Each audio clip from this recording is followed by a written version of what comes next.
Aujourd'hui, je vous ai fait un maquillage charbonneux, mais quand même assez doux, dans les teintes de brun vert. J'ai seulement utilisé des produits qu'on peut se procurer en pharmacie ou en tout cas qui sont très abordables. Je vous montre étape par étape comment recréer ce look-ci. J'ai déjà hydraté mon visage et puis on commence avec une base, donc un primer. Moi, j'ai utilisé un primer pour diminuer l'apparence des pores de peau. Je cible vraiment les endroits où je l'applique, donc uniquement là où je trouve que mes pores sont un peu plus larges. Ensuite, j'ai pris un autre primer, mais celui-ci pour illuminer. Je pourrais l'appliquer seulement aux endroits où je veux donner de la lumière, mais moi j'en ai appliqué un peu partout. Je voulais vraiment avoir un aspect hyper lumineux partout.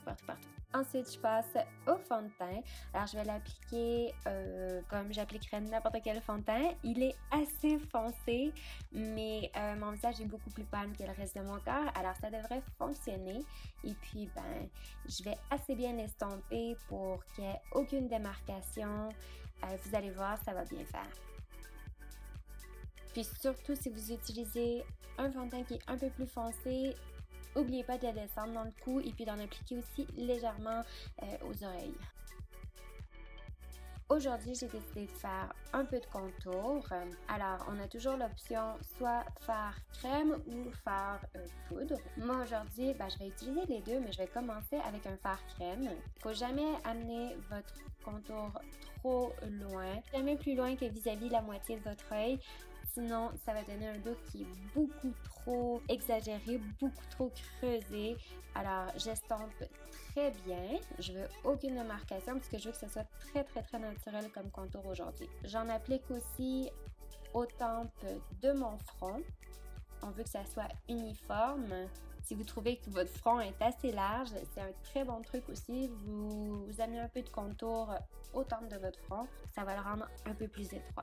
Puis j'en applique évidemment ou la mâchoire. Si vous n'avez pas une mâchoire qui est très prononcée, ça va vous aider à la découper un peu. Et puis sur photo, ça fait très bien aussi étant donné qu'on a tendance à perdre l'effet de profondeur. Vous pourriez faire du contour sur votre nez, mais moi aujourd'hui, j'ai passé mon tour.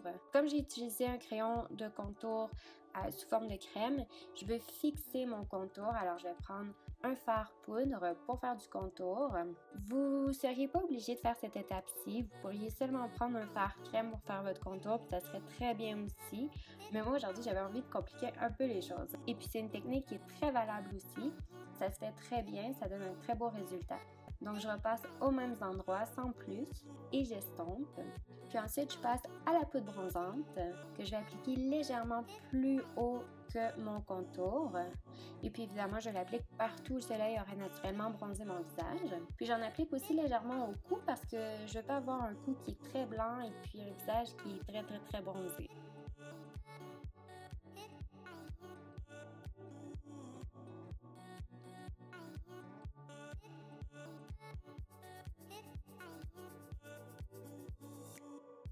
Ensuite, oups, j'avais complètement oublié, j'ai sauté une étape, j'ai oublié de mettre du cache-cerne. Alors, je vais appliquer mon correcteur tout de suite.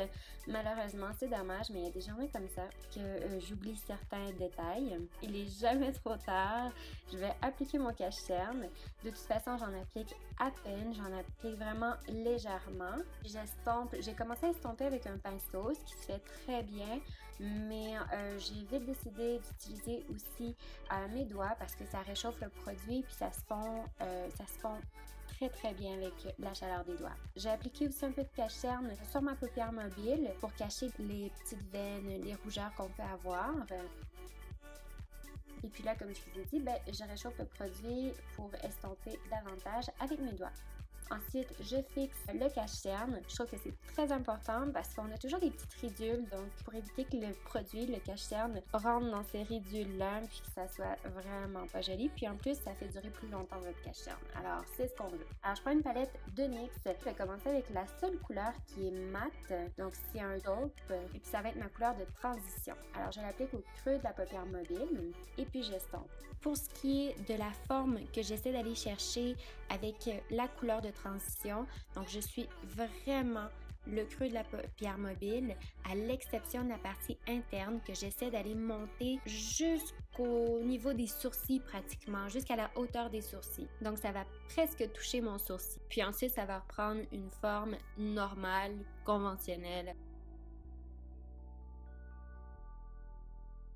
Alors, j'applique une première ombre à paupières partout sur ma paupière mobile jusqu'à là où on a mis la couleur de transition, donc dans le creux de la paupière mobile. Je voulais plus d'intensité, alors j'ai humidifié mon pinceau avec l'ombre à paupières dessus. Ça va aider légèrement dans ce cas-ci.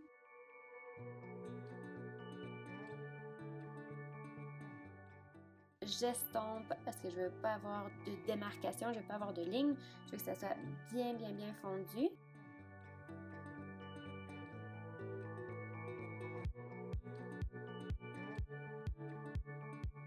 Ensuite, j'ai pris une couleur plus foncée de la palette et puis je vais la concentrer au coin interne et externe de mon œil.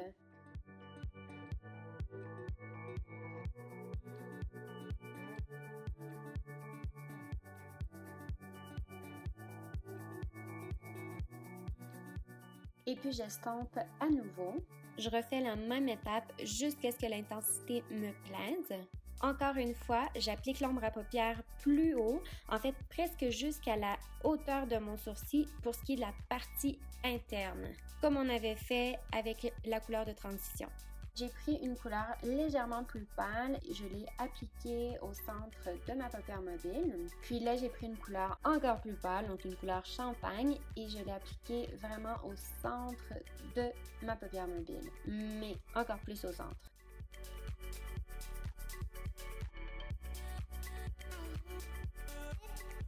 Puis là, je m'assure que tout est bien estompé.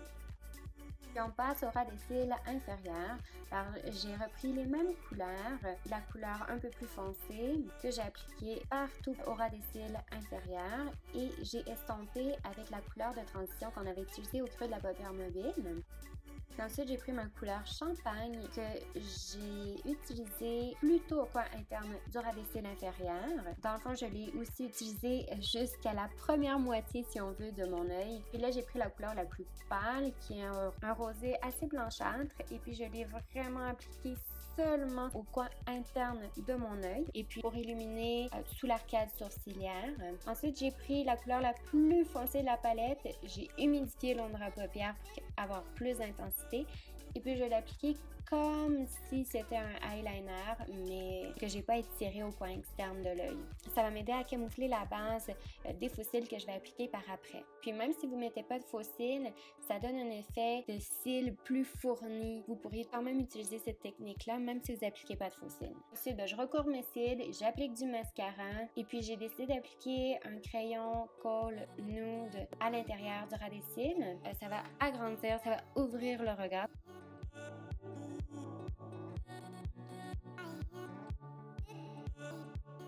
Ensuite, je fais mes sourcils rapidement. Puis là, je dois vous avouer que j'ai pris une ombre à paupières mat de la couleur de mes sourcils parce que j'avais pas de produit pour mes sourcils proche de moi. Ça l'a très bien fait. Ensuite, j'ai appliqué mon illuminateur sous forme de poudre en forme de C, donc au-dessus des sourcils jusqu'au-dessus des joues. Ensuite, j'ai décidé d'humidifier un peu mon pinceau et d'appliquer à nouveau l'illuminateur pour que ça soit encore plus intense. Puis j'ai aussi appliqué l'illuminateur légèrement sur le dessus de mon nez et puis sur le dessus de ma lèvre supérieure.